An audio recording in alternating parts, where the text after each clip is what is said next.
ইব্রাহিম নবী তালাশ করিয়া ডাকছে, বাবা আয়। ইসমাইলের যখন ডাকি ইসমাইল আসে না, চিনে নাই নি আমার বাবা। ইসমাইলের নিয়ে ঘরে গিয়া দেখে হাজেরার কান্না, সন্তানের কান্না, বহু বছরের বিরহের বেদনা, কলিজা ভরা মোহাব্বতের কান্না। ইব্রাহিম নবী চিন্তা করলেন, ভালোবাসার কারণে আবার না জানি আল্লাহ বেজার হয়ে যায়। মা হাজেরাকে হিকমতে বললেন, ইসমাইলের সাজাইয়া দাও কোরবানি করার জন্য। আরে দাওয়াতে যাব, মালিকের দাওয়াত। মা হাজেরা ভাবলেন দুনিয়ার কোনো মালিকের দাওয়াত, জবাই করার কথা বলেন নাই। মা হাজেরা ইসমাইলের সুন্দরভাবে গোসল করায়া সাজাইয়া যখন বাবার হাতে তুলে দিলেন, মা হাজেরা বিদায় দিয়া দরজার কিনারায় দাঁড়ানো। ইব্রাহিম নবী হাঁটেন, ইসমাইল পেছনে হাঁটতেছেন। ইসমাইল নবী যাচ্ছেন বাবার সাথে দাওয়াতে। বাবা ইব্রাহিমের হাতে যে তরবারি ছুরি আছে ইসমাইল জানে না, হাজেরাও জানে না। ইবলিসের মাথা গরম হয়, শয়তান ধোঁকা দেওয়ার জন্য ইসমাইলের কাছে গেল। ইব্রাহিম নবীরে ধোঁকা দিল, পাথর মারল। দুইজনে পাথর মারার কারণে আল্লাহ তাআলা আইন করে দিলেন কিয়ামত পর্যন্ত ইব্রাহিম আর ইসমাইল যেখানে পাথর মারছে হাজী সাহেবদেরও পাথর মারতে হবে, না হয় হজ কবুল করা হবে না। এইভাবে করে করে যখন মিনা বাজারে চলে গেল, কোরবানি দেওয়ার জায়গা যেখানে এখন হাজী সাহেবরা কোরবানি দেয়, ওখানে নিয়ে ইব্রাহিম নবী ভাবলেন আমার সন্তানটা কেমন আল্লাহর মোহাব্বতের একটু পরীক্ষা করি। ইব্রাহিম নবী বললেন, ইন্নী আরা ফিল মানাম আন্নী আযবাহুকা ফানজুর মাযা তারা। ও বাবা ইসমাইল, আমি স্বপ্ন দেখলাম তোমাকে জবাই করতেছি, বলো তোমার কি মতামত। সন্তান ইসমাইল সাথে সাথে জবাব দিয়া বলল, ইয়া আবাতি ফাল মা তুমার সাতাজিদুনি ইনশাআল্লাহু মিনাস সাবিরিন। ইসমাইল বলে, আব্বাজান দেরি না করে স্বপ্ন তাড়াতাড়ি আপনি বাস্তবায়ন করেন, ইনশাআল্লাহ ধৈর্য ধারণকারীদের মধ্যেই আমাকে পাবেন। ইতিহাসবিদরা লেখে এই কথা বলার পরে ইসমাইল একটু বিনয়ের সাথে বলতেছিল, বাবা এই কথাটা যদি একটু বাড়িতে বসে বলতেন, আমার দুঃখিনী মায়ের থেকে একটু বিদায়ের সালাম জানায় আসতাম। যেই মা দুঃখিনী আমারে কত কষ্ট করে লালন পালন করেছে, দুধ নাই পানি নাই মা, খানা নাই, জঙ্গলের ভেতরে কতদিন পর্যন্ত কষ্ট করে আমাকে লালন পালন করেছেন। আমার মার কাছ থেকে একটু বিদায়ী সালাম দিয়ে আসতে পারতাম। ও বাবা বলেন না এখনো দুঃখ নাই? আপনি আমাকে জবাই করার পরে আমার রক্ত মাখা জামা কাপড় নিয়ে বাড়ি যাবে, আমার মা যদি দেখে ইসমাইল নাই, আপনার কাছে প্রশ্ন করবে ইসমাইল কই?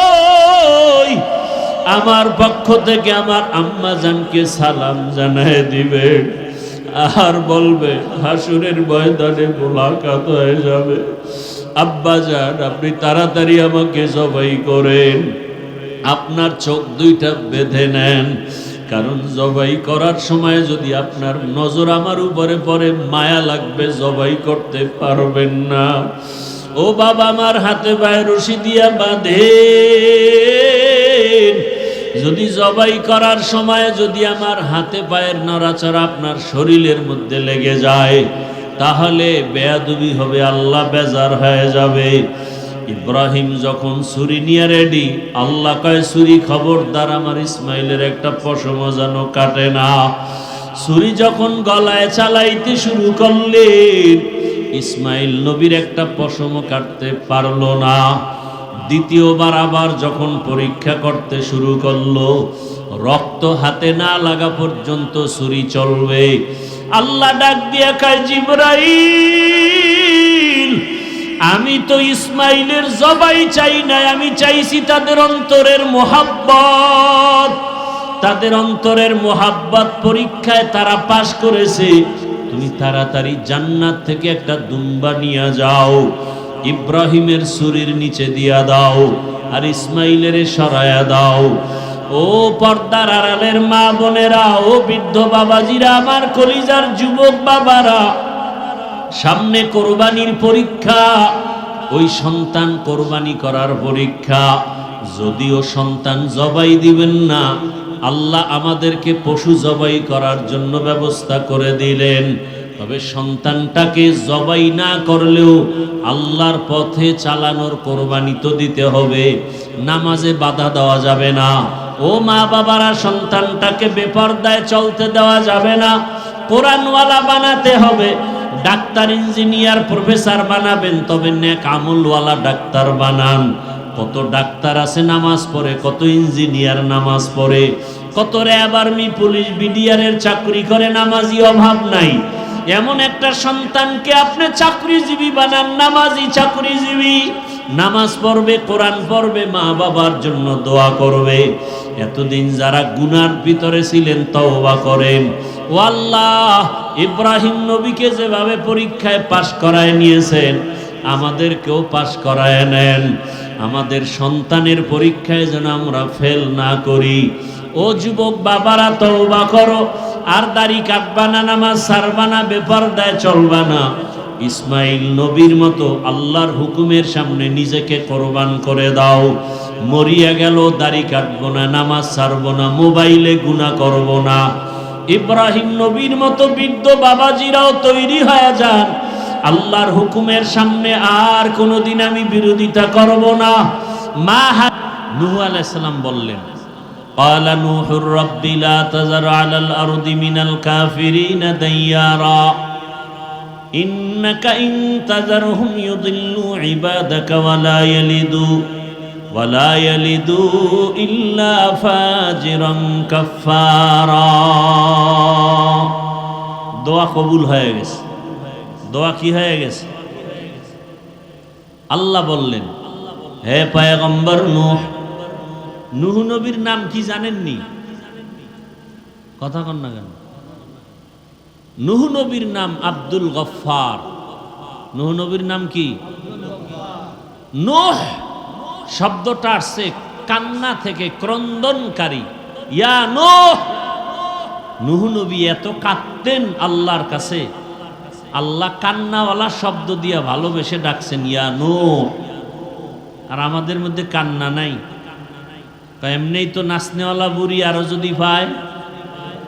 কান্না নাই, এর মধ্যে একদল কয় বেশি কাদা লাগে না। অথচ আল্লাহ বলেন বেশি কাঁদো, কম হাসো। আল্লাহ রসুল বলেন জাহান্নামের ভয়, লা ইয়ালিজুন নারা রাজুলুন বাকা মিন খাশিয়াতিল্লাহ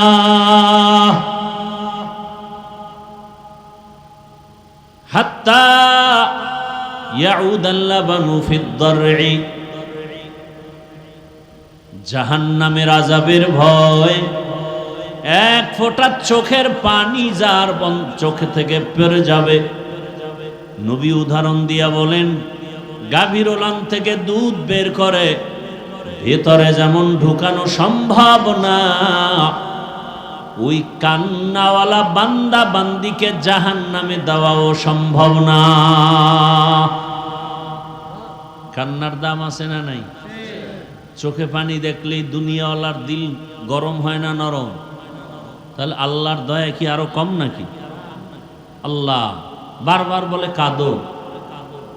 নূহ আলাইহিস সালামকে আল্লাহ কান্নাওয়ালা শব্দ দিয়ে ডাকলেন, ইয়া নূহ,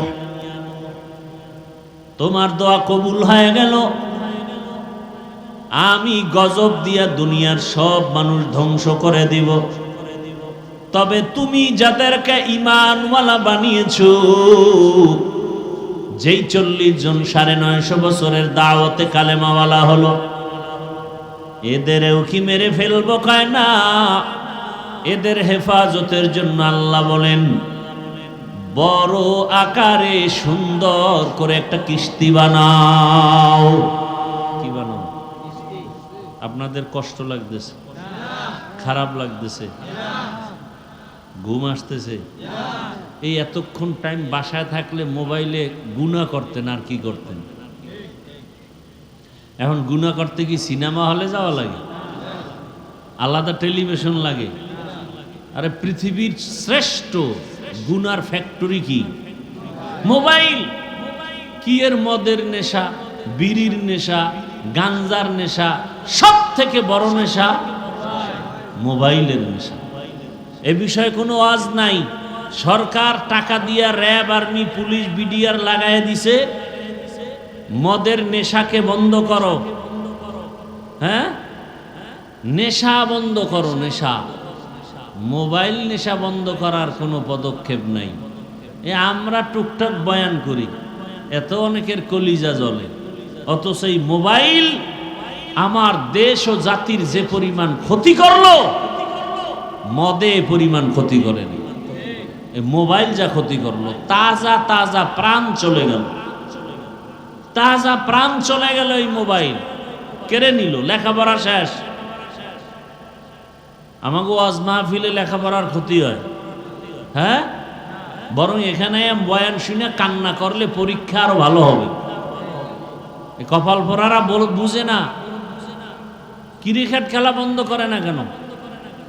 পরীক্ষার ছেলেদের যেন ক্ষতি না হয়, এই 1 মাসের জন্য পরীক্ষা যতদিন চলবে ততদিন সব চ্যানেল বন্ধ, টিভি বন্ধ, পত্রিকা বন্ধ। কারণ ছেলে মেয়েরা টেলিভিশন দেখে, মোবাইল বন্ধ। এটা না কামের কাম, আকাম করতে আয়, ওয়াজ বন্ধ করো, মাইকের সাউন্ড কমাও। বিয়ার অনুষ্ঠানে যে গান বাজে এটা কমায় না কেন? কি 5 তলা বিল্ডিং পর্যন্ত মনে হয় ভূমিকম্প শুরু হয়ে গেছে। আর কোরআনের বাগানে এসে কান্না করে দোয়া করলে আল্লাহ জেহেন খুলে দিবে, পরীক্ষারও সহজ হবে। এখানে বেশি আসা দরকার।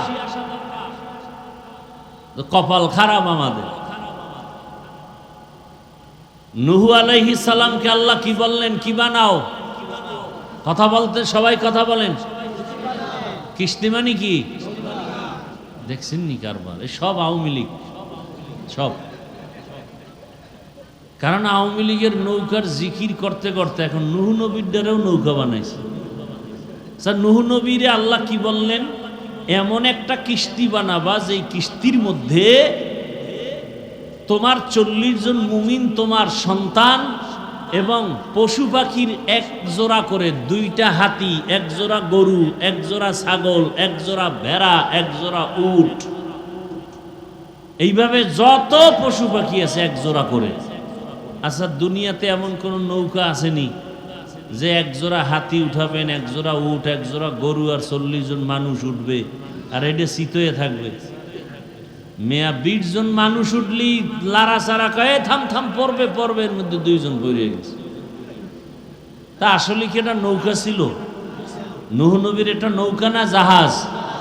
তাহলে আমাদের এই নৌকা বলাটাও ভুল। আওয়ামী লীগের নৌকা কোন, এটা আমার জন্য কোনো দুঃখ নাই। আমনের কবরে আমনে যাইবেন, আমনে বাড়ি ছেড়ে জঙ্গলে পালাইবেন, এটা আপনার বিষয়। কিন্তু নূহ নবীর নৌকা আসলে কি কিস্তি, কি নৌকা না জাহাজ?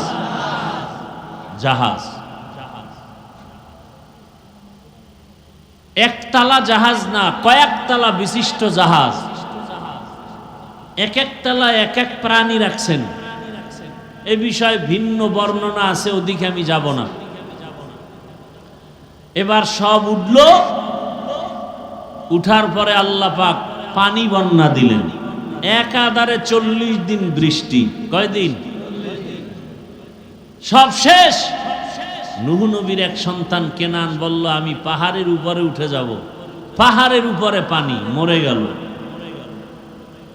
ওই জাহাজে যারা ছিল 40 জন মুমিন আর 3 জন নূহ নবীর সন্তান, এরা বেঁচে থাকলেন।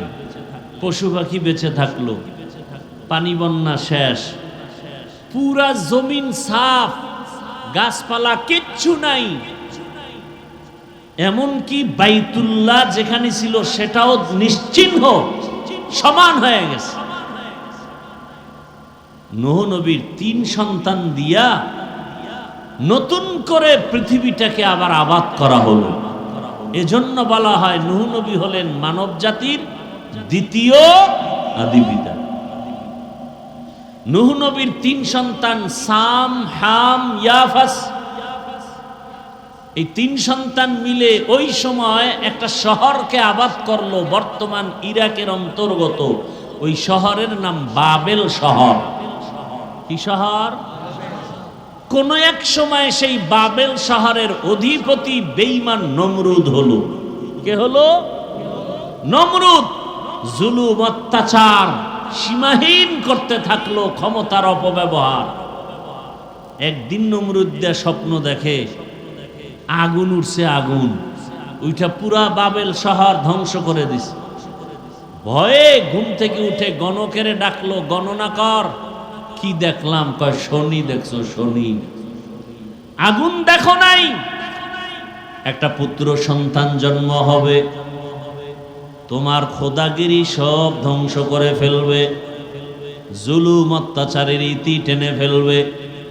নমরুদ বলে গণনা করো, ওই পুত্র সন্তান কি মায়ের গর্ভে না দুনিয়ায়?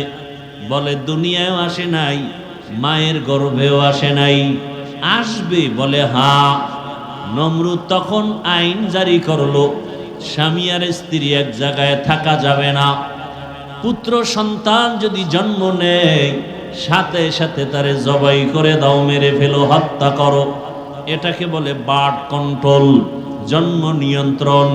পৃথিবীর ইতিহাসে প্রথম জন্ম নিয়ন্ত্রণ আইন করে বেঈমান নমরুদ। আর এই জন্ম নিয়ন্ত্রণ আইনের ডাইরেক্টর বানায় ইব্রাহিম নবীর বাবা আজরকে। জন্ম নিয়ন্ত্রণ হারাম। বলেন জন্ম নিয়ন্ত্রণ। এই একটা তিল বুঝেন না? তিলের মতো ছিদ্র আছে, জায়েজ।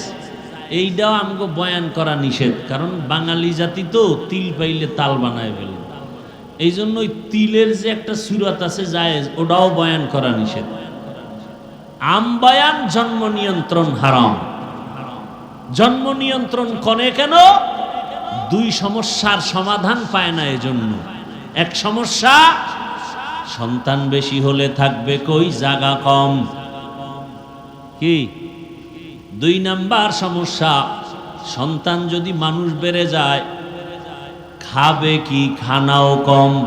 এই 2 সমস্যা। থাকবে কই, খাবে কি। আল্লাহ বলেন দোনোটার চাবি তো আমার হাতে। কার হাতে?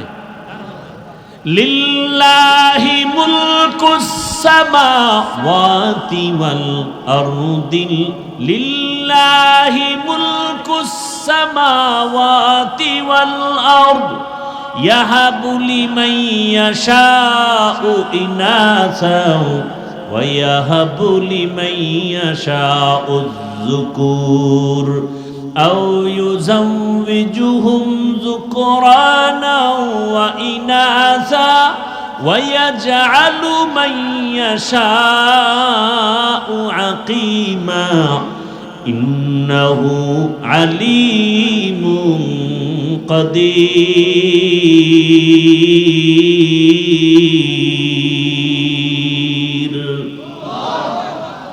বাখা কুরআন কালামুল্লাহ বসনো কদিমাস্তি কদিমাস্তি নইনো।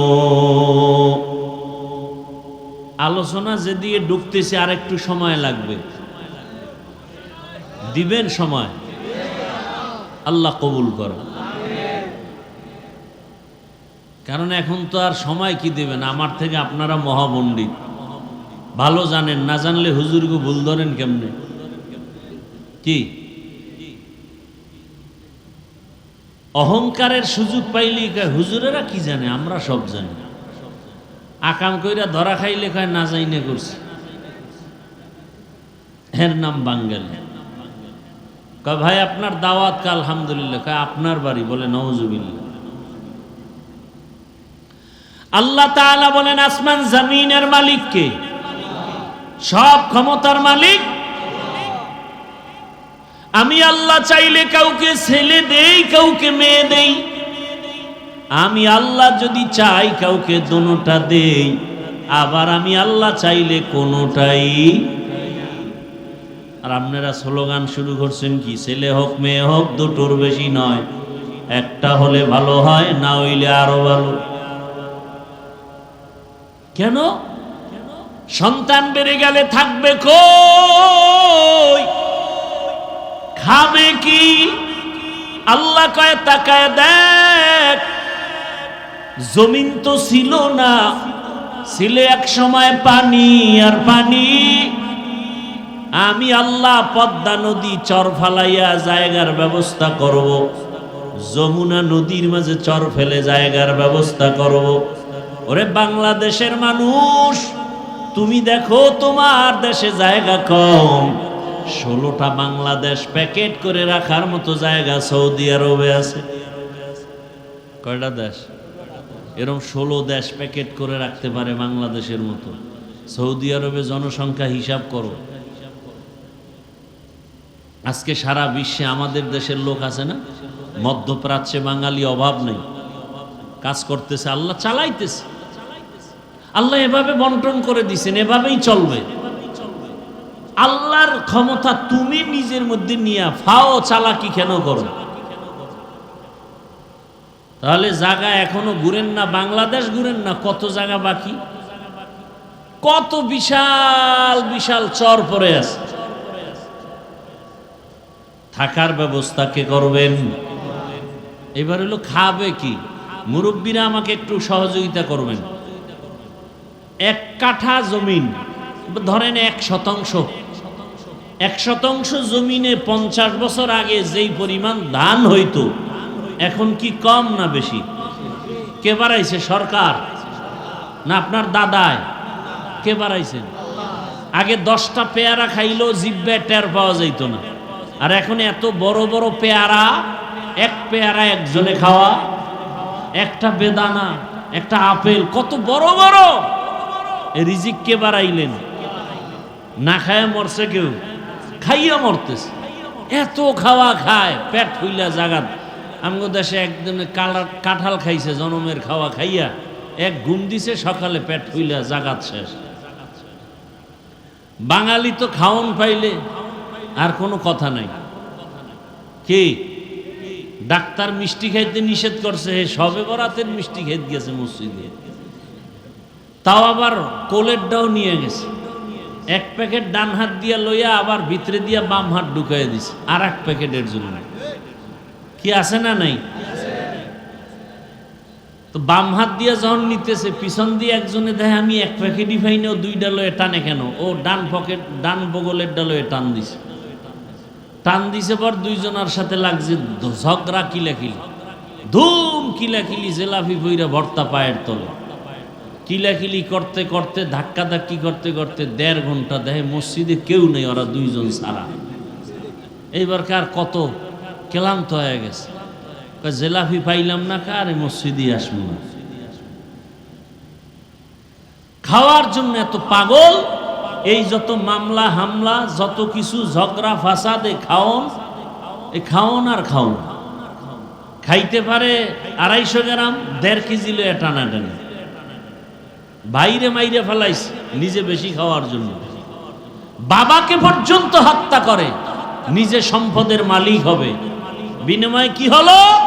শেষ পর্যন্ত জেলখানার আসামি, জায়গার জায়গায় জায়গা পড়ে রইল, না বাবায় পাইল, না ভাই পাইল, না নিজে পাইল। শেষ ফল বিচারক ফাঁসির হুকুম দিয়ে দিল। এই তো একটা মাইয়া পাওয়ার জন্য যুবক পেছনে লাগছে, তো এর পেছনে আরেক যুবক একে মেরে ফেলছে। মেরে ফেলার পরে এবার মাইয়াও জেলখানায়, ছেলেও কি জেলখানায়। পরিণাম ফলে হইছে ফাঁসি। কি হইল? এখন কি দুনিয়া ওই আছে নাকি যে তুমি আকাম কইরা পার পাবা? সেই দুনিয়া আর নাই। এখন মানুষ, মুরব্বীরা বলতো দেওয়ালের কান আছে, এটা এখন বাস্তব হয়ে গেছে। রাতের অন্ধকারে কি করো? 30 বছর আগে অন্যায় করছে, এটা ধরে ফেলাইছে এখন গোয়েন্দা বিভাগের লোকেরা, একটা কুলু দিয়া ধরে ফেলছে। কি কুলু? সিগারেট খাইয়া সিগারেটের পাশা ফালাইয়া গেছে ওই জায়গায়, ওইটা ধইরা আসামি ধরে ফেলাইছে। একটু থুথু নিক্ষেপ করেছে, এখান থেকে টিস্যু ঘাম মুইসা টিস্যু ফালাইয়া দিছে। পুলিশ এসে ওখান থেকে ধইরা ওই টিস্যুর থেকে বের করছে আসামিকে। কি আছে না নাই? না আমি এটি বানায় বলতেছি, জেনে শুনি আর পরও তো আকাম বন্ধ নাই। আর এই সোনার বাংলা কোনোদিন সোনার বাংলা হবে না যতদিন পর্যন্ত চোরগুলোর হাত কাটানো হবে। আমার দেশের চুরি যতদিন বন্ধ হবে না ততদিন পর্যন্ত এই জমিনে শান্তি আসবে না। আল্লাহর কসম করে বললাম, কোনোদিন শান্তি আসবে না। বাংলাদেশে কি পরিমাণ টাকা মানুষের কাছে, অথচ গরিবরা পোশাক পায় না শীতের মধ্যে, কোরবানির গোশত খাইতে পারে না, আর মাইক লাগায় স্লোগান দেয় কেউ খাবে কেউ খাবে না। তা হবে না, চাপাবাজির অভাব নেই। মানুষ পশুর চরিত্রের থেকে খারাপ হয়ে গেছে। একটা কুকুরকে মারলে কষ্ট পায়, মানুষকে হত্যা করতে কষ্ট পায় না।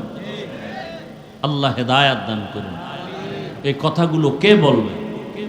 যার ভাগে কম পড়ে, যে বাধা হয় বলে ওরে মাইনাস কর, মামলা নাই। এক কি বলবো, কোন দিকের কথা কোন দিকে যায়। একজন বড় উপরস্থ কইতেছে একজন, আরে বেটা মার্ডার কইরে আবি, আমার কাছে কোনো মামলা নাই, সব সাইজ করে ভালো না। আফসুস, বড় আফসুস, নিরপরাধ এখনো জেলখানায়, আর মার্ডারের আসামি পার পেয়ে যায়। কথা ঠিক না? কই ওসমান হাদির হত্যার বিচার হইছে? এটা একটা কথা। ধামাধাম ধইরা দুই একটারে সাইজ করলি পুরো দেশ ঠান্ডা হয়ে যায়। সৌদি আরবে এত চুরি নাই কেন? স্বর্ণের দোকান খুইলা নামাজে যায়, পুলিশ পাহারা দিতেছে, ঘুরতেছে, কোন চোরের সাহসী হয় না ওখানে যাবে। আর আমগো কাজের মহিলা মালিকেরে কি নাকের সামনে নিয়ে কি কইরা ঘরের সব লয়ে গেছে। ঢাকাতে ঘটনা অহরহ ঘটতেছে। এখন কাজের লোকের ঘরে কাজের লোক রাখাও বড় কঠিন, বড় মুসিবত। এক কথায় কচু পাতার পানি যেমন এটা নিরাপত্তাহীন, আমাদের জীবনটা তেমন অবস্থায় আছে। রাস্তা দিয়ে চলতে গেলে কোনো নিরাপত্তা নাই, বড় কঠিন হালাত। কে কখন কি করে ফেলে বলাও যায় না।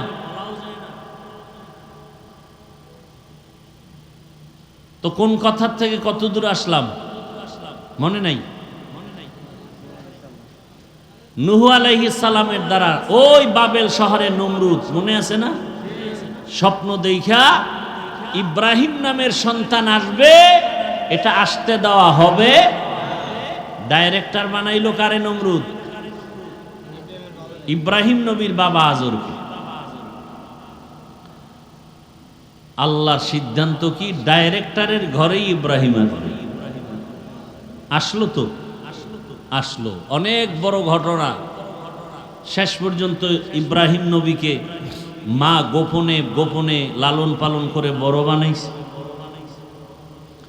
এখন চেহারা সুন্দর, দেখে তো যে দেখে তারই কি লাগে? মায়া, মোহাব্বত বেড়ে যায়। বাবার মায়া, ঘরে লালন পালন হয়ে গেল। নমরুদেরও মায়া লাগছে দেখা। যখন ইব্রাহিম আল্লাহর পথে দাওয়াত দেয়, ইব্রাহিম নবী বাবারে বললেন, আতাত্তাখিযু আসনামান আলিহা, ও বাবা, নিজের হাতে মূর্তি বানাইয়া তোমরা তারে খোদা মানো, এটা কেমন কথা? নিজের হাতে মূর্তি বানায়, মাছিও সরাইতে পারে না। সামনে দুধ কলা দেয় খাইতেও, ফাঁকে দিয়া মাছি আইসা খাইয়া যায়। কথা ঠিক না? এরে আবার খোদা মানে, কথা ঠিক? ইব্রাহিম নবী বললেন, নিজের হাতে খোদা বানায় এটা আবার তুমি পূজা করো, এটা কেমন কথা? এই বাপের চেয়ে বেশি বুঝিস না। এবার অনেক ঘটনা আপনারা শুনছেন ওলামায়ে কেরামদের জবানে। সর্বশেষ ইব্রাহিম নবীর এক আল্লাহর দাওয়াত শুনিয়া নমরুদ পর্যন্ত ফাবুহিতাল্লাযী কাফার। ইব্রাহিম নবী প্রশ্ন করেন, নমরুদ জবাব দিতে ব্যর্থ হয়ে গেল। জালেম যখন যুক্তি দিয়ে আগাইতে পারে না তখন জুলুম করা শুরু করে। তখন কি করে?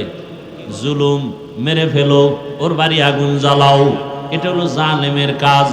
যুক্তিতে আগাইতে পারে না, জুলুম করে এখন নিজে বড় হবে। নমরুদ এবার ডাক দিল, ও আজর, ইব্রাহিম রে আগুনের মধ্যে জ্বালায়া দাও, ওরে বুঝায় দেখো আমাদের মূর্তি পূজার বিরুদ্ধে কথা বলে, এটা মানা যায় না।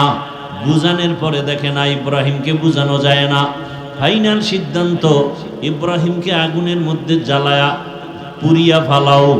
আল্লাহ কয় না, আমি আল্লাহ যাকে বাঁচায় রাখবো তাকে কেউ মারতে পারবে?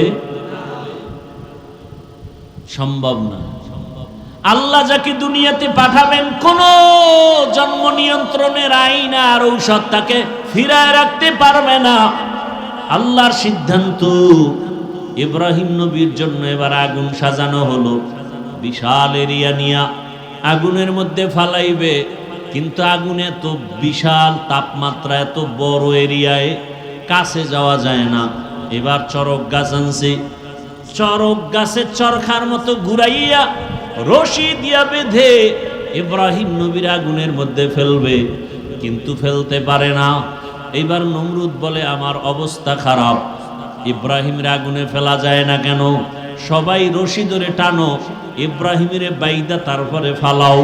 বাধা হলো, টানা হলো, হাজার হাজার মানুষ ফেলতে পারে না। নমরুদ তওবা করবে করবে ভাব, এবার ইবলিস এসে হাজির হয়ে গেল। ডাক দিয়ে কয়, নমরুদ এত কেন পেরেশান? যত আকামের বুদ্ধি দেওয়া দরকার মিস কল দিবি, হাজির হয়ে যাব। ইব্রাহিম রে ফালাইতে পারবি না, কারণ আল্লাহর নবী ইব্রাহিম লক্ষ লক্ষ ফেরেশতা ইব্রাহিমের ধরে রাখছে, আগুনের মধ্যে ফেলা যাবে না। যদি এই মুহূর্তে ফেলতে চাও, ইব্রাহিমকে উলঙ্গ করতে হবে, তাহলে রহমতের ফেরেশতা ভেঙে যাবে। কোন ঐতিহাসিকরা লেখছেন, যদি এখন ইব্রাহিমের সামনে উলঙ্গ নাচ গান করাইতে পারো, তাহলে রহমতের ফেরেশতা চলে যাবে, ইব্রাহিমকে আগুনে ফেলা সহজ হয়ে যাবে। তাই করা হলো। ইব্রাহিমকে যখন আগুনে ফেলা হলো, আল্লাহ তাআলা আগুনকে নোটিশ জারি করলেন, কুলনা ইয়া নারু কুনি বারদাও ওয়া সালামান আলা ইব্রাহিম, কে লুতুফে খেশরা ইজহারে কর বা খলিল আসনারে রাগল জারে কর। ইব্রাহিম নবীর আগুনকে আল্লাহ বলেন শান্তিদায়ক, ঠান্ডা হয়ে যাও। মুফাসসিরিনে কেরাম বলেন, শুধু ওই আগুন না, ওই টাইমে দুনিয়াতে যত আগুন ছিল সব আগুন ঠান্ডা হয়ে গেল। সব নবী আরামে বসে আছেন, আগুনের মধ্যে একটা পশমও জ্বলে না। নমরুদের চান্দি গরম, ওই আগুন জ্বালাও না কেন? কয়, আমি যার গোলাম তুমিও তার গোলাম।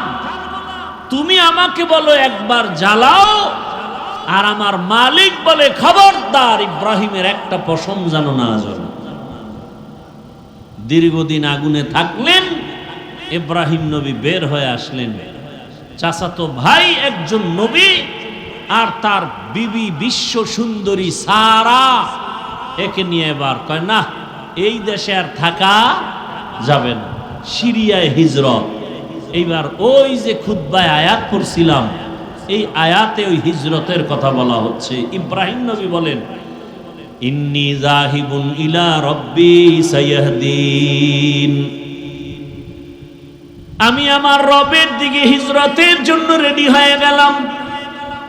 আমার রব আমার জন্য কল্যাণের পথ, রাস্তা বের করে দেখায় দিবে। বিবি বিশ্ব সুন্দরী সারাকে নিয়া রওয়ানা, সিরিয়ার জমিনে মিশরের উপর দিয়া যেতে হবে। মিশরের বাদশা বড় জালেম। যখন শুনছে বিশ্ব সুন্দরী, গোয়েন্দা বিভাগের লোকেরা বলল, বিশ্ব সুন্দরী সারা আসছে, ইব্রাহিমের স্ত্রী বলে আটক করো। আটক কইরা স্ত্রীকে নিয়ে গেল বাদশার রাজমহলে, রাজপ্রাসাদে। পৃথিবীতে মুসলমানকে ধ্বংস করার যতটা উপকরণ আছে, এর মধ্যে সব থেকে বড় উপকরণ হলো বেপর্দা। কি বেপর্দা? অর্ধুলঙ্গ উলঙ্গ নারীদের নাচ গান, অবাধে চলাফেরা, এতে মুমিনের ঈমান ধ্বংস হয়ে যায়। আল্লাহ হেদায়েত দান করুন। পর্দার ওয়াজিত নাই। পর্দার ওয়াজ করবে কি? আমি যদি বেপর্দায় মহিলাগুলো নিয়ে একসাথে এক টেবিলে বসি, তাহলে পর্দার ওয়াজ কি আমার জবানে আসবে? কথা বলেন, আসবে? আমি মাওলানা, আমি মুফতি, আমি মুহাদ্দিস, আমি বড় হুজুর, আমি যদি মহিলাদেরকে বেপর্দায় এক টেবিলে বসাই, তাহলে আমার জবানে কোনোদিন পর্দার বয়ান আসবে? আর আমার জবানে পর্দার বয়ান হলেও উম্মতের লাভ হবে না, কোনোদিন লাভ হবে না। এই নারীর বেপর্দা আমাদের ধ্বংসের কারণ। আল্লাহ হেদায়েত দান করুন। ওই উত্তরবঙ্গে একবার দেখছিলাম, মহিলা মসজিদে উঠে বক্তব্য দিতেছে, কমিশনার না চেয়ারম্যান, বাস পাওয়ার পারে না, হুজুরগো নামায় দিয়ে সে নামাজটা পড়ায় দেয়। এমন অবস্থা, বড় কঠিন হালাত। তবে এটা ইতিহাস লেখা থাকবে যে বাংলাদেশের প্রধানমন্ত্রী কি এখন? কথা এটা একটা ইতিহাসের পাতায় লেখা থাকবে না? প্রধানমন্ত্রী পুরুষ। কারণ রসুলের সহিহ হাদিস, যেই দেশে বারবার নারী ক্ষমতার প্রধান হবে, তসবিহ ছিঁড়ে গেলে যেমন একটার পর একটা দানা পড়তে থাকে, আসমান থেকে এরকম গজব একটার পর একটা আসতেই থাকে। আল্লাহ আমার দেশকে হেফাজত করেন, আমার জাতিকে হেফাজত করেন। ভাইরা আমার, এবার ওই জালেম সুন্দরীকে নিছে। ইব্রাহিম নবী তো নবী মানুষ, আল্লাহওয়ালা মানুষ, আল্লাহর পেয়ারা বান্দারা বেশি একটু সরল হয়, মনের মধ্যে প্যাঁচ কম, চুপচাপ বসে আছে। নিয়ে গেল গোয়েন্দা বিভাগের লোকেরা জুলুম করে বিবিরে। আল্লাহ রেখে, আল্লাহ গো, আমার বিবিরে নিয়ে গেল জালেম, কি করি, উপায় কি আমার? আল্লাহ কা ইব্রাহিম এখানে বসে থাক, অন্তর চক্ষু খুলে দিলাম, ওই জালেম যা করবে তুই এখানে বসে দেখবি। সুন্দরী রমণী দেখে ওই জালেম যখন হাত বাড়াইছে, সাথে সাথে হাত বাঁকা হয়ে গেছে। এভাবে 3 বার, আমি সংক্ষেপ করে যাচ্ছি। শেষ পর্যন্ত জিগা, এই তোমার ভিতরে এমন কি পাওয়ার যে আমি ব্যর্থ হয়ে গেলাম 3 বার? জবান বন্ধ। এবার বলে আমার মধ্যে কোনো পাওয়ার নাই, তবে এতটুকু বলা যায় আমি আল্লাহর পেয়ারা নবীর একজন স্ত্রী। কে সে নবী? বলে ইব্রাহিম নবী। তাই নাকি? বলে হ্যাঁ। এবার 2-3 বার আকাম কইরা যখন দেখে ব্যর্থ, এবার দিল নরম করে ইব্রাহিম নবীকে আনলেন, সম্মান করলেন। আর সন্তানাদি কি আছে ইব্রাহিম নবী? কয় কোনো সন্তান নেই, বুড়া বয়স। এবার হাজেরা ছিলেন খাদেমা, তাকে ইব্রাহিম নবীর খেদমতের জন্য দিলেন। মা সারার মতামত নিয়ে এক পর্যায়ে বিবাহ হয়ে গেল। আল্লাহর কাছে ইব্রাহিম নবী নেককার সন্তানের দোয়া করলেন, রব্বি হাবলি মিনাস সলিহিন। কে দোয়া করলেন? ইব্রাহিম নবী। ও সন্তানের মা বাবারা, সন্তান মা বাবার কথা শুনে না আল্লাহর কাছে কয়দিন দোয়া করছেন? সন্তান দুনিয়াতে ভালো আশা করার জন্য ভালো মা ঘরে আনা দরকার ছিল। আপনি তো ভালো মা আনছেন না ডানা কাটা ভরি নিয়ে আসছেন? ভালো একটা মা ঘরে আনার পরে ওই মা বেপরদা করে না, বেগানার নজর লাগায় না, আল্লাহর কাছে দোয়া করে স্বামীও দোয়া করে। আল্লাহর কাছে যারা দোয়া করবেন নেককার সন্তানের জন্য আল্লাহ তাকে সন্তান দিবেন। 10টা সন্তান হলে কি লাভ হবে যদি মা বাবার অবাধ্য হয়? সন্তানের কারণে যদি মা বাবা জেলখানায় যেতে হয়, মা বাবা যদি সন্তানের অপরাধের কারণে সমাজে মুখ দেখাইতে না পারে, এমন সন্তান 10টা হওয়ার দরকার নাই। ইজ্জত বাঁচানোর জন্য এক সন্তান যথেষ্ট। আল্লাহর কাছে চাইতে হবে। ইব্রাহিম নবী বুড়া বয়সে দোয়া করলেন, হে আল্লাহ একটা নেককার সন্তানের ব্যবস্থা করে দেন। আল্লাহ দোয়া কবুল করে সংবাদ দিয়ে দিলেন, ফাবাশশারনাহু বিগুলামিন হালিম। আমি একটা বিচক্ষণ ধৈর্য ধারণকারীদের অন্তর্ভুক্ত একটা সন্তানের সুসংবাদ দিলাম। মা হাজেরার গর্ভে আল্লাহ সন্তান দিলেন, নাম রাখলেন কি? ইসমাইল। ইব্রাহিম নবীর এই প্রথম সন্তান ইসমাইল, এর পরের সন্তান ইসহাক, ইসহাক নবীর সন্তান ইয়াকুব, ইয়াকুব নবীর সন্তান ইউসুফ আলাইহিস সালাম। কথা বুঝেননি? ইসমাইল নবীর বংশে কোনো নবী নাই, অথচ ইসহাকের বংশে নবী নবী নবী। কিন্তু ইসমাইলের বংশে আল্লাহ এক নবী পাঠাইলেন, আখিরি জামানার পয়গম্বর। এবার বুড়া বয়সে সন্তান পাইয়া ইব্রাহিম নবী খুশি নাকি বেজার? খুশি, এমন মায়া, বুড়া বয়সের সন্তানের প্রতি বড় মায়া। কিন্তু আমার আল্লাহর কঠিন পরীক্ষা। ও ইব্রাহিম, সন্তানের মায়ায় পড়িয়া আমার মায়া থেকে দূরে সরলে হবে না। বুঝতেছি তুমি কিন্তু দূরে যাইতেছো। পরীক্ষা শুরু হয়ে গেল। যেখানে বাইতুল্লাহ ওখানে ঘর নাই, জঙ্গল। নূহ নবীর প্লাবনে কিচ্ছু নাই, বাইতুল্লাহ সব শেষ। এখন আছে গাছপালা, জঙ্গল, পানি নাই, পশু পাখি নাই। ইব্রাহিম নবীকে বললেন, তোমার স্ত্রী হাজেরা ইসমাইলের নিয়ে ওখানে নির্বাসনে দাও। কেন টেন নাই? আল্লাহ অর্ডার করেছেন। কেন কেন নাই? নবী বলেন আলহামদুলিল্লাহ, আল্লাহ এটা বলছেন, মেনে নিলাম। বুঝে আসুক আর না আসুক, বর্তমান দুনিয়াতে এমনও কিছু আল্লাহর বান্দা আছে যারা যুক্তিতে না মিললে মানতে চায় না। আছে না নাই? এদের পরিণাম ফল নাস্তিকতার বেড়াজালে আবদ্ধ হয়ে যায়। আল্লাহর হুকুম আসছে পরীক্ষা। সন্তানের বিবি নিয়া মক্কার ওই জঙ্গলে হাজির। সাফা মারওয়া পাহাড়ের পার্শ্বে মক্কা নগরী, বাইতুল্লাহ দেখা যায় না, কিন্তু এখানে বাইতুল্লাহ। আল্লাহর সিদ্ধান্ত, এই ইসমাইলের ইব্রাহিম রে দিয়া বাইতুল্লাহ নতুনভাবে নির্মাণ করাবেন। ওখানে রাইখা বিবি আর সন্তান ইসমাইল শিশু কিছু পানি দিয়া ইব্রাহিম নবী উটের পিঠে রওয়ানা।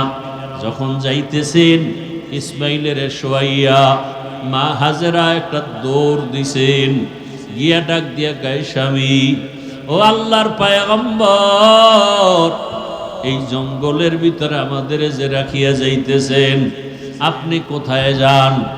ইব্রাহিম নবীর কোনো আওয়াজ নাই। এই মুহূর্তে কিছু বললেও আল্লাহর হুকুমের বাইরে চলে যাবে। নিজের থেকে কিছু বলা যায় না। কেমন কঠিন পরীক্ষা চিন্তা করেন। বুড়া বয়সের সন্তান। এবার মা হাজেরা বলে, আমাদের রাখিয়া কই যান? বাড়ি। ইশারায় বলে, হ্যাঁ বাড়ি যাই। সিরিয়ার জমিন বাড়ি। বাড়িতে যাইতেছি। আমাদেরকে রাখতেছেন কেন? আপনার কোনো মনের আশা পূরণের জন্য। ইব্রাহিম নবীর জবাব নাই। সর্বশেষ মা হাজেরা ডাক দিয়ে বলেন, ও পয়গম্বর, আল্লাহর হুকুম এই জন্যই কি রাখেন? আল্লাহর আদেশ। ইব্রাহিম নবী বললেন, হ্যাঁ আমার আল্লাহর আদেশ। এ কথা শোনা মাত্র হাজেরা আলাইহিস সালাম চোখের পানি ছাড়লেন আর বললেন, ও পয়গম্বর, আমার আল্লাহ যদি আদেশ করে থাকে, আমার কোনো দাবি নাই, আপনি আমাদের জন্য দোয়া করিয়েন। ইসমাইলের মাঝে মাঝে আইসা দেখবেন, আমি হাজেরার খবর নেওয়ার প্রয়োজন নাই। এখানে পশু পাখি থাকে না, পানিও নাই, যতটুকু পানি আছে শেষ হয়ে যাবে 2-1 দিনের মধ্যে। আমি হাজেরার খবর নেওয়ার প্রয়োজন নাই। আপনার এই বয়সের সন্তান ইসমাইলের মাঝে মাঝে এসে একটু কলিজা ভরে দেখা যাইয়েন, খবর নিয়েন। এবার এই কথা বইলা মা হাজেরা আল্লাহর শরণাপন্ন হলেন। ও আল্লাহ, এই গহীন জঙ্গল, মানুষ নাই, পশু পাখি নাই, ও আল্লাহ মেহেরবানি করে আপনি আমাদের সব আরামের ব্যবস্থা করে দিয়েন, ইজ্জতের সাথে আপনার হুকুম পালনের ব্যবস্থা করে দিয়েন। ইব্রাহিম নবী পাহাড়ের উপর উঠিয়া নিচে নাইমা আড়াল হয়ে গেলেন। ওখানে নামার পরে সন্তানেরও দেখা যায় না, হাজেরাকেও দেখা যায় না।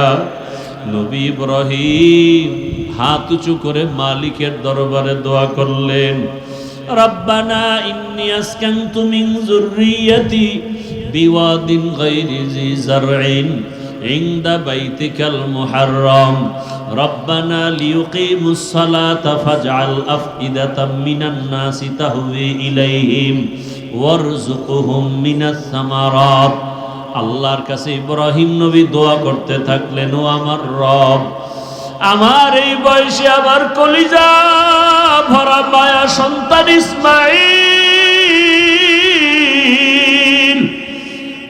আমার এই জীবনের শেষ, আমার কলিজা ভরা মায়া আমার হাজেরাকে রাখিয়া এমন জায়গায় আপনি রাখতে বলেছেন। আমি প্রশ্ন করি নাই, ও দয়ার মালিক, একটা মানুষ নাই, পশু পাখি নাই, পানি নাই, ও আল্লাহ কি হবে জানি না। আমি দোয়া করতেছি, আপনি কুদরতের দ্বারা বসবাসের ব্যবস্থা করে দেন, রিজিকের ব্যবস্থা করে দিয়েন, পানির ব্যবস্থা করে দিয়েন, আর ধৈর্য ধারণ করার ব্যবস্থা করিয়েন। আপনি যদি ওদের দেন, ওরা নামাজ আদায় করবে, আপনার শুকর আদায় করবে। ইব্রাহিম নবী দোয়া করে চলে গেলেন। এদিকে মা হাজেরা আর ইসমাইল ছাড়া কেউ নাই। পানি শেষ হয়ে গেল।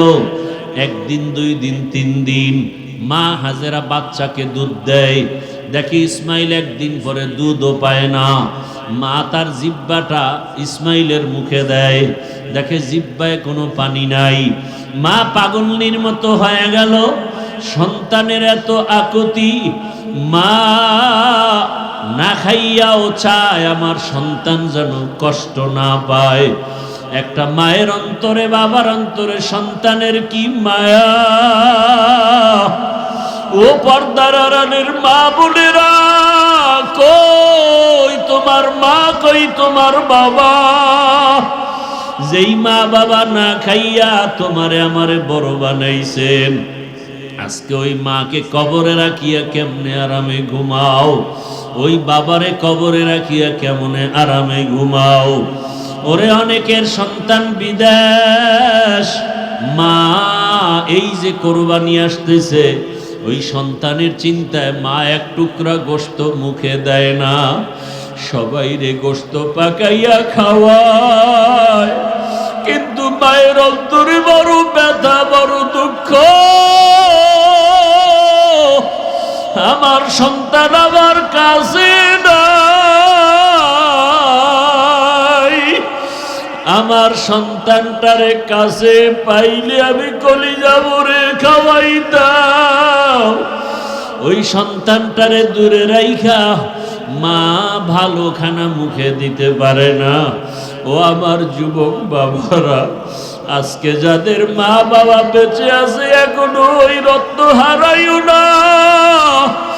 এই মা বাবা হারাইয়া গেলে আর পাইবা না রে সন্তান। ওই মা বাবা তোমার জীবনের বড় ছায়া, দোয়া দিও। ওরে বাবার সাথে যদি গোপনে অন্যায় করো দোয়া চাইও, বাবার কাছে গিয়া বলিও বাবা আমারে মাফ করে দাও। ওরে বাবার কাছে যদি ক্ষমা চাইতে পারো বাবার চোখের পানি ধরে রাখতে পারবে না। মায়ের কাছে গিয়া ক্ষমা চাইও, মায়ের কষ্ট দিও না রে বাবা। ওই মা বাবার চোখের পানি আর সে আজিমে চলে যাবে। ও যুবকেরা, এই বয়সে মায়েরে কত কাঁদাইছো, বাবারে কত কাঁদাইছো, এখনো সময় আছে। পায়ে হাত রেখে বলি তওবা করো আর গুনাহ ছাড়ো। মা বাবার দোয়া নিয়ে সামনে আগাও। মায়ের কলিজা ফেটে যায়, ইসমাইলের মুখে পানি নাই, দুধও নাই, জিহ্বা দেয় শুকায় দেয়।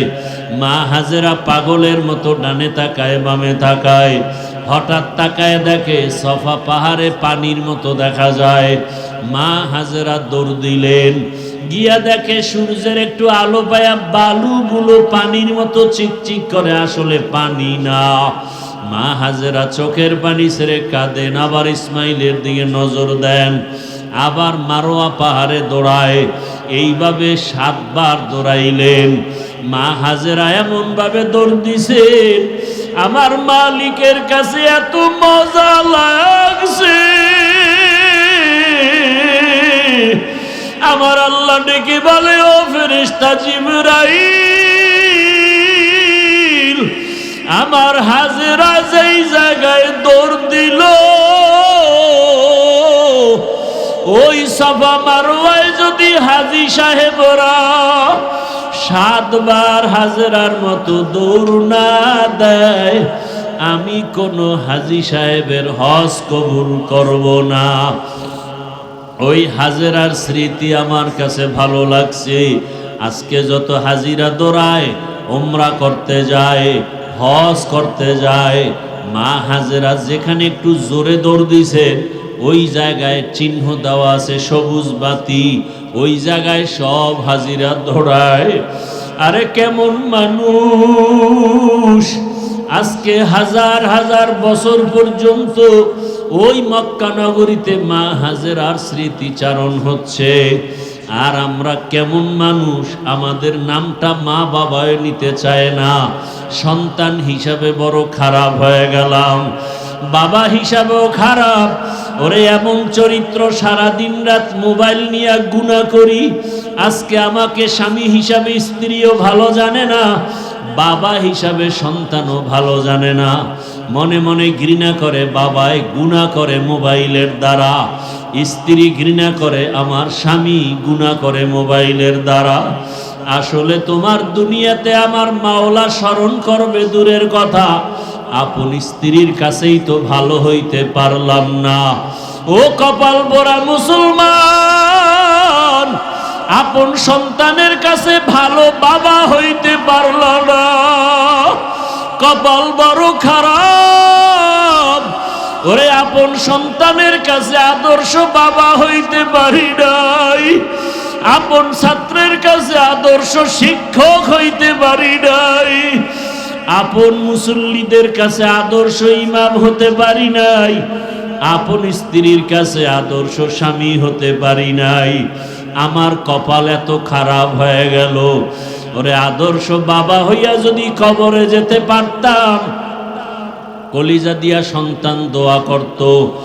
স্ত্রীর কাছে আদর্শ স্বামী যদি হতে পারতাম, আমার স্ত্রী কলিজা ভরে দোয়া করত। ছাত্রদের কাছে যদি আদর্শ শিক্ষক হতে পারতাম, ছাত্ররা কলিজা ভরে দোয়া করত। জনগণের কাছে যদি আদর্শ প্রতিনিধি হতে পারতাম, জনগণ মরিয়া গেল দোয়া করত। লোকটা বড় সৎ ছিল, কোনোদিন মিথ্যা বলে নাই, জনগণের ক্ষতি করে নাই। মানুষই হইতে পারলাম না। ও আল্লাহর বান্দারা, চক্ষু দুইটা বন্ধ করে চিন্তা করেন, আদর্শ বাবা কি হইতে পারছেন? আদর্শ মা কি হইতে পারলেন? আদর্শ স্ত্রী হইতে পারলেন কিনা? আদর্শ স্বামী হইতে পারলেন কিনা? আদর্শ শিক্ষক হইতে পারলেন কিনা? আদর্শ শিক্ষিকা হইতে পারলেন কিনা? আদর্শ ইমাম হইতে পারলেন কিনা? আদর্শ মুসল্লি হইতে পারলাম কিনা? নিজে নিজে চিন্তা করিয়া তারপরে মাওলার কবরের দিকে রওনা হয়ে যাই। কোন দিন মরণ হবে জানা নাই। মা হাজেরা দৌড়ায়, সন্তানের পেরেশানি, চোখে পানি। হঠাৎ করে গাইবি আওয়াজ, কে যেন ডাক দিছে হাজেরা, কে যেন আস্তে করে শব্দে আওয়াজ দেয় হাজেরা। মা হাজেরা কান সজাগ, কোথা থেকে ডাক আসতেছে জানা নাই। মা হাজেরা নজর করে দেখে, আজকে যেখানে বাইতুল্লাহ আমার আল্লাহর ঘর, ওই বাইতুল্লাহ তখন ছিল না, নিশ্চিহ্ন। ওই জায়গার থেকে একটু আওয়াজ, মানুষের সুরাতে একজনে দাঁড়ায় দাঁড়ায় ডাকতেছে। তিনি ছিলেন জিবরাইল ফেরেশতা। মা হাজেরা দৌড়ায় আর কয়, কে? বলে, আবার ইসমাইল। আমি আবার ইসমাইলের জন্য পাগল, আপনি কি একটু সহযোগিতা করবেন? আমার মাওলা কি দেখে না? জিবরাইল আলাইহিস সালাম তার পাখা দিয়া বাড়ি মারলেন। ইসমাইল নবীর পায়ের গোড়ালি দিয়া পানির ফোয়ারা বের হয়ে গেল। মা হাজেরা পাথর দিয়া আটকাইয়া বললেন, জমজম, হে পানি থাম থাম। ওই পানি আজ পর্যন্ত চলে। হাজার হাজার কোটি মিলিয়ন ট্রিলিয়ন বিলিয়ন লিটার পানি হাজি সাবরা নেয়, কমেও না বাড়েও না। নবীজিকে সাহাবায়ে কেরাম জিজ্ঞাসা করছিলেন, ইয়া রাসূলুল্লাহ, এই জমজম পানি বাড়েও না কমেও না, এত পানি হাজি সাবরা নেয়, এই জমজম কূপের নিচটা কোথায় লাগানো? নবী বলেন, এই জমজমের নিচের সম্পর্ক হাউজে কাউসারের সাথে লাগানো। এই জমজমের পানি বড় বরকতের পানি। এই পানি বসে পান করো বাধা নাই, দাঁড়ায় পান করো বাধা নাই। যে কোনো রোগের নিয়তে পান করো আর দোয়া করো, আল্লাহুম্মা ইন্না নাসআলুকা ইলমান নাফিআ ওয়া রিজকান ওয়াসিআ ওয়া শিফাআম মিন কুল্লি দা। পানি পান করলে মানুষের পিপাসা নিবারণ হয়, ক্ষুধা নিবারণ হয় না। জমজম পানি এমন বরকতের পানি, যেই পানি পান করলে শরীরের পিপাসা, পেটের ক্ষুধাও নিবারণ হয়ে যায়, শরীরে শক্তি পর্যন্ত বেড়ে যায়, দুর্বলতা কেটে যায়। এমন বরকতের পানি ইসমাইল নবীর কারণে আল্লাহ দান করলেন। মা হাজেরা পানি পান করলেন, বাচ্চাকেও পান করালেন, ক্ষুধা নিবারণ হয়ে গেল। ইসমাইল নবী আস্তে আস্তে বড় হইতে হইতে, কেউ বলে 14 বছর, কেউ বলেন 15 বছর বয়স যখন হয়, ইব্রাহিম নবীর উপরে আবার পরীক্ষা। স্বপ্নে দেখায়, ইব্রাহিম, তোমার আদরের বস্তু আমার রাস্তায় কোরবানি করো। এইভাবে ইব্রাহিম নবী 3 দিন স্বপ্ন দেখলেন, 100 উট কোরবানি করলেন। সর্বশেষ যখন একই স্বপ্ন দেখলেন, ইব্রাহিম নবী বুঝতে পারলেন, আমার কলিজার আপন ইসমাইল ছাড়া কেউ নাই। আল্লাহর হুকুম আসছে তাকে জবাই করার জন্য। আর দেরি নাই, এইবার ছুরি আর রশি নিয়া ইসমাইলের জবাই করার জন্য রওনা বাইতুল্লাহর কাছে। বহুদিন পরে ইসমাইলের এলাকায় এসে দেখেন, যে এলাকায় মানুষ নাই, জঙ্গল, ওই এলাকায় এখন মানুষের বসবাস, বাড়ি ঘর, মানুষ ফসল আদি করতেছে। ইসমাইল মাঠে খেলাধুলা করে। নবী তো চিনতে পারেন না, দেখে অন্য বাচ্চারাও খেলে। ইব্রাহিম নবী ডাক দিয়ে কয়, ও আমার এলাকার মানুষ, তোমরা জানোনি এখানে ইসমাইল নামের একটা সন্তান আছে, মায়ের ঘরে থাকে? বলে, হ্যাঁ। ওর ঘরটা কোথায়? বলে, ওই কিনারায়। ইব্রাহিম নবী চলে গেলেন, গিয়া দেখে ঘরের মধ্যে ইসমাইল নাই, খেলতেছে। ইব্রাহিম নবী তালাশ করিয়া ডাকছে, বাবা আয়। ইসমাইলের যখন ডাকি, ইসমাইল আসে না, চিনে নাই, নি আমার বাবা। ইসমাইলের নিয়ে ঘরে গিয়া দেখে হাজেরার কান্না, সন্তানের কান্না, বহু বছরের বিরহের বেদনা, কলিজা ভরা মোহাব্বতের কান্না। ইব্রাহিম নবী চিন্তা করলেন, ভালোবাসার কারণে আবার না জানি আল্লাহ বেজার হয়ে যায়। মা হাজেরাকে হিকমতে বললেন, ইসমাইলের সাজাইয়া দাও কোরবানি করার জন্য। আরে দাওয়াতে যাব, মালিকের দাওয়াত। মা হাজেরা ভাবলেন দুনিয়ার কোনো মালিকের দাওয়াত, জবাই করার কথা বলেন নাই। মা হাজেরা ইসমাইলের সুন্দরভাবে গোসল করায়া সাজাইয়া যখন বাবার হাতে তুলে দিলেন, মা হাজেরা বিদায় দিয়া দরজার কিনারায় দাঁড়ানো। ইব্রাহিম নবী হাঁটেন, ইসমাইল পেছনে হাঁটতেছেন। ইসমাইল নবী যাচ্ছেন বাবার সাথে দাওয়াতে। বাবা ইব্রাহিমের হাতে যে তরবারি ছুরি আছে ইসমাইল জানে না, হাজেরাও জানে না। ইবলিসের মাথা গরম হয়, শয়তান ধোঁকা দেওয়ার জন্য ইসমাইলের কাছে গেল। ইব্রাহিম নবীরে ধোঁকা দিল, পাথর মারল।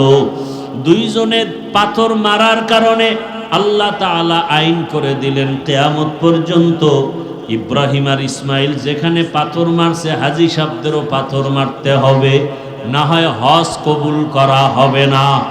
এইভাবে করে করে যখন মিনা বাজারে চলে গেল, কোরবানি দেওয়ার জায়গা যেখানে এখন হাজী সাহেবরা কোরবানি দেয়, ওখানে নিয়ে ইব্রাহিম নবী ভাবলেন আমার সন্তানটা কেমন আল্লাহর মোহাব্বতের একটু পরীক্ষা করি। ইব্রাহিম নবী বললেন, ইন্নী আরা ফিল মানাম আন্নী আযবাহুকা ফানজুর মাযা তারা। ও বাবা ইসমাইল, আমি স্বপ্ন দেখলাম তোমাকে জবাই করতেছি, বলো তোমার কি মতামত। সন্তান ইসমাইল সাথে সাথে জবাব দিয়া বলল, ইয়া বাতিফ আল মা তুমার সাতাজিদুনি ইনশাআল্লাহু মিনাস সাবিরিন। ইসমাইল বলে, আব্বাজান দেরি না করে স্বপ্ন তাড়াতাড়ি আপনি বাস্তবায়ন করেন, ইনশাআল্লাহ ধৈর্য ধারণকারীদের মধ্যেই আমাকে পাবেন। ইতিহাসবিদরা লেখে এই কথা বলার পরে ইসমাইল একটু বিনয়ের সাথে বলতেছিল, বাবা এই কথাটা যদি একটু বাড়িতে বসে বলতেন, আমার দুঃখিনী মায়ের থেকে একটু বিদায়ের সালাম জানায় আসতাম। যেই মা দুঃখিনী আমারে কত কষ্ট করে লালন পালন করেছে, দুধ নাই পানি নাই মা, খানা নাই, জঙ্গলের ভেতরে কতদিন পর্যন্ত কষ্ট করে আমাকে লালন পালন করেছেন। আমার মার কাছ থেকে একটু বিদায়ী সালাম দিয়ে আসতে পারতাম। ও বাবা বলেন না এখনো দুঃখ নাই? আপনি আমাকে জবাই করার পরে আমার রক্ত মাখা জামা কাপড় নিয়ে বাড়ি যাবে, আমার মা যদি দেখে ইসমাইল নাই, আপনার কাছে প্রশ্ন করবে ইসমাইল কই? আমার পক্ষ থেকে আমার আম্মা জানকে সালাম জানায় দিবে, আর বলবে হাসুরের ময়দানে মোলাকাত হয়ে যাবে। আব্বা জান আপনি তাড়াতাড়ি আমাকে জবাই করেন, আপনার চোখ দুইটা বেঁধে নেন, কারণ জবাই করার সময় যদি আপনার নজর আমার উপরে পড়ে মায়া লাগবে, জবাই করতে পারবেন না। ও বাবা আমার হাতে পায়ে রশি দিয়া বাঁধেন, যদি জবাই করার সময় যদি আমার হাতে পায়ের নড়াচড়া আপনার শরীরের মধ্যে লেগে যায়, তাহলে বেয়াদবি হবে, আল্লাহ বেজার হয়ে যাবে। ইব্রাহিম যখন ছুরি নিয়ে রেডি, আল্লাহ কয় ছুরি খবরদার আমার ইসমাইলের একটা পশম যেন কাটে না। ছুরি যখন গলায় চালাইতে শুরু করলেন, ইসমাইল নবীর একটা পশম কাটতে পারল না। দ্বিতীয়বার আবার যখন পরীক্ষা করতে শুরু করলো, রক্ত হাতে না লাগা পর্যন্ত ছুরি চলবে। আল্লাহ ডাক দিয়া কয়, জিবরাইল আমি তো ইসমাইলের জবাই চাই নাই, আমি চাইছি তাদের অন্তরের মোহাব্বত। তাদের অন্তরের মোহাব্বত পরীক্ষায় তারা পাশ করেছে, তুমি তাড়াতাড়ি জান্নাত থেকে একটা দুম্বা নিয়ে যাও, ইব্রাহিমের ছুরির নিচে দিয়া দাও, আর ইসমাইলের সরায়া দাও। ও পর্দার আড়ালের মা বোনেরা, ও বৃদ্ধ বাবাজিরা, আমার কলিজার যুবক বাবারা, সামনে কোরবানির পরীক্ষা, ওই সন্তান কোরবানি করার পরীক্ষা। যদিও সন্তান জবাই দিবেন না, আল্লাহ আমাদেরকে পশু জবাই করার জন্য ব্যবস্থা করে দিলেন। তবে সন্তানটাকে জবাই না করলেও আল্লাহর পথে চালানোর কোরবানি তো দিতে হবে। নামাজে বাধা দেওয়া যাবে না। ও মা বাবারা, সন্তানটাকে বেপরদায় চলতে দেওয়া যাবে না। কোরআনওয়ালা বানাতে হবে। ডাক্তার, ইঞ্জিনিয়ার, প্রফেসর বানাবেন, তবে নেক আমলওয়ালা ডাক্তার বানান। কত ডাক্তার আছে নামাজ পড়ে, কত ইঞ্জিনিয়ার নামাজ পড়ে, কত র্যাব, আর্মি, পুলিশ, বিডিআরের চাকরি করে, নামাজি অভাব নাই। এমন একটা সন্তানকে আপনি চাকরিজীবী বানান, নামাজি চাকরিজীবী। নামাজ পড়বে, কোরআন পড়বে, মা বাবার জন্য দোয়া করবে। এতদিন যারা গুনার ভিতরে ছিলেন তওবা করেন। ও আল্লাহ, ইব্রাহিম নবীকে যেভাবে পরীক্ষায় পাশ করায় নিয়েছেন, আমাদেরকেও পাশ করায় নেন। আমাদের সন্তানের পরীক্ষায় যেন আমরা ফেল না করি। ও যুবক বাবারা, তওবা করো। আর দাড়ি কাটবা না, নামাজ ছাড়বা না, বেপরদায় চলবা না। ইসমাইল নবীর মতো আল্লাহর হুকুমের সামনে নিজেকে কোরবান করে দাও। মরিয়া গেল, দাড়ি কাটবো না, নামাজ ছাড়বো না, মোবাইলে গুনাহ করবো না। ইব্রাহিম নবীর মতো বৃদ্ধ বাবাজিরাও তৈরি হয়ে যান, আল্লাহর হুকুমের সামনে আর কোনোদিন আমি বিরোধিতা করব না। মা হাজেরার মতো মা বোনেরাও তৈরি হয়ে যান।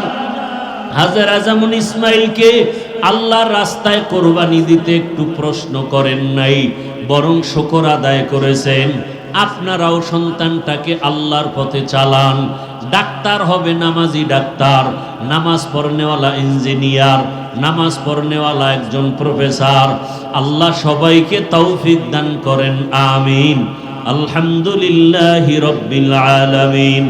والصلاة والسلام على سيد الأنبياء والمرسلين وعلى آله وأصحابه أجمعين يا أرحم الراحمين يا أرحم الراحمين يا أرحم الراحمين رب ارحمهما كما ربياني صغيرا اللهم إنك عفو كريم تحب العفو فاعف عنا اللهم إنا نسألك رضاك والجنة ونعوذ بك من سخطك والنار। ও দয়ার মালিক, গুনাহের বোঝা নিয়ে আপনার দরওয়াজায় হাজির। আয় আল্লাহ তাআলা, আমরা সবাই গুনাহগার। মেহেরবানি করে আমাদের গুনাহমুক্ত জীবন দান করেন। আমাদের নেক আমল কবুল করে নেন। আয় আল্লাহ, হাতের গুনাহ, জবানের গুনাহ, চোখের গুনাহ, অন্তরের গুনাহ মাফ করে দেন। মোবাইলের গুনাহ থেকে হেফাজত করেন আল্লাহ। জাহান্নামের ভয় অন্তরে ঢুকায়া দেন। আয় আল্লাহ, আমাদের সন্তান, আমাদের পরিবার দ্বীনের উপরে মজবুত করে দেন। আমার গুনার কারণে আমার স্ত্রী আপনার পথে নাই, আমার গুনার কারণে সন্তান হেদায়াতের পথে নাই, আমার গুনার কারণে আমার আত্মীয় স্বজন হেদায়াতের পথে নাই, আমার গুনার কারণে আমার ছাত্ররা হেদায়াতের লাইনে নাই। আয় আল্লাহ, গুনার কারণে দিলটা পাথর, চোখে পানি নাই। আয় আল্লাহ, কুদরতের নজর দিয়ে দেখি এই মজলিসে কার চোখে পানি, কে গুনার কারণে কাঁদে, কে বাবাকে হারায়া কাঁদে, কে মাকে হারায়া কাঁদে। ও আল্লাহ, কে জানি বাইতুল্লাহ ধরার জন্য কাঁদে, কে যেন নবীর রওজায় সালাম দেওয়ার জন্য কাঁদে। আপনার কত আশেকেরা বাইতুল্লাহ ধইরা ধইরা লাব্বাইকের আওয়াজ দেয়। আয় আল্লাহ, কত আশেকরা নবীর রওজায় গিয়া সালাম জানায়। ওরে কত মোহাব্বতের বন্ধুরা গিয়া মেসেজ দিছে, হাফিজ ভাই আমরা মদিনার রওজায় নবীর কাছে সালাম দিয়েছি। কেউ বাইতুল্লাহ গিয়া বলে, ভাইজান আমরা বাইতুল্লাহ লাব্বাইকের আওয়াজ দিয়েছি। ও আল্লাহ, আমাদেরকে কি দিবা না? আয় আল্লাহ, বাইতুল্লাহ ধইরা কি লাব্বাইক বলার ব্যবস্থা করে দিবা না? রসুলের রওজায় গিয়া সালাম দিতে বারবার মনে চায়। আল্লাহ যারা গেছে যারা যাবেন সবাইকে হজ্জে মাবরুর নসিব করেন। হাতের গুনাহ, জবানের গুনাহ, চোখের গুনাহ, অন্তরের গুনাহ, কানের গুনাহ থেকে হজকে কবুল করে নেন। আয় আল্লাহ যারা যেতে পারি নাই, আয় আল্লাহ কুদরতের দ্বারা ব্যবস্থা করে দেন। ঘুমের মধ্যে রসুলের সাথে মোলাকাত করায় দেন। সর্বাবস্থায় অজুর সাথে থাকার তৌফিক দান করেন। অজু অবস্থায় ঘুমানোর তৌফিক দান করেন। আয় আল্লাহ দরুদের আমল করতে করতে ঘুমানোর তৌফিক দান করেন। জিকিরের আমল করতে করতে ঘুমানোর তৌফিক দান করেন। 5 ওয়াক্ত নামাজ বা জামাত আদায়ের তৌফিক দান করেন। আয় আল্লাহ মাদ্রাসা মসজিদ কবুল করে নেন। আয় আল্লাহ ওস্তাদ ছাত্র কমিটি মুহিব্বিন মুতাআল্লিকিনদের কবুল করে নেন। আয় আল্লাহ অনেক ঋণের বোঝা মাথায়, কুদরতের দ্বারা ঋণ আদায়ের ব্যবস্থা করে দেন। সুন্নাতওয়ালা জীবন দান করেন। আয় আল্লাহ গুনাহমুক্ত জীবন দান করেন। আমার মুরব্বী মা বাবা সবাইকে কবুল করে নেন। আমার কলিজার যুবকদের দিনের খাদেম বানায় দেন। আয় আল্লাহ সারা দুনিয়াবাসীকে মাফ করে দেন। আয় আল্লাহ প্রবাসে যারা হেফাজত করেন, বাংলাদেশ শান্তির দেশ বানায় দেন। ইসলামের জন্য, দেশের জন্য যারা জীবন দিল মাফ করে দেন।